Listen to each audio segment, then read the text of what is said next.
ಎಲ್ರಿಗೂ ನಮಸ್ಕಾರ.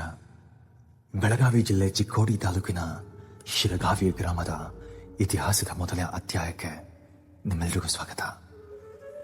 ಈ ಗ್ರಾಮಕ್ಕೆ ಹೋದ್ಮೇಲೆ ಮೊದಲು ಕಾಣೋದೆ ಶ್ರೀ ವಿಶ್ವಗುರು ಬಸವಣ್ಣನವರ ಮೂರ್ತಿ ಪ್ರತಿಷ್ಠಾಪನೆ.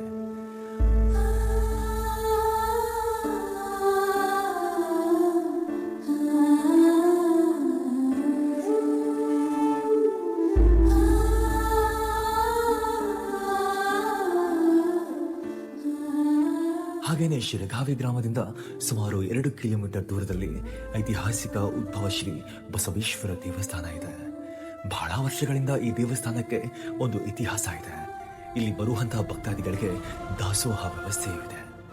ಶಿರಗಾವಿ ಗ್ರಾಮದ ಶ್ರೀ ಬಸವೇಶ್ವರ ಜಾತ್ರೆ ಶ್ರಾವಣ ಮಾಸದ 4ನೇ ಸೋಮವಾರ ಅತಿ ವಿಜೃಂಭಣೆ ಮತ್ತು ವೈಭವದಿಂದ ಜಾತ್ರೆಯು ನಡೆಯುತ್ತದೆ. ವಿಶೇಷವಾಗಿ ಈ ಜಾತ್ರೆಯಲ್ಲಿ ಐತಿಹಾಸಿಕವಾಗಿ ಪಾರಂಪರಿಕದಿಂದ ಜಾತ್ರೆಯಲ್ಲಿ ಕುಸ್ತಿ ಪಂದ್ಯಾವಳಿಗಳು ಸುಮಾರು ವರ್ಷಗಳಿಂದ ನಡೆಯುತ್ತಲೇ ಬಂದಿವೆ. ದೇಶ ವಿದೇಶಗಳಿಂದ ಪೈಲ್ವಾನರು ಈ ಮೈದಾನದಲ್ಲಿ ಸೆಣಸಾಡುತ್ತಾರೆ. ಇದು ಕೂಡ ಒಂದು ಇತಿಹಾಸವಾಗಿದೆ.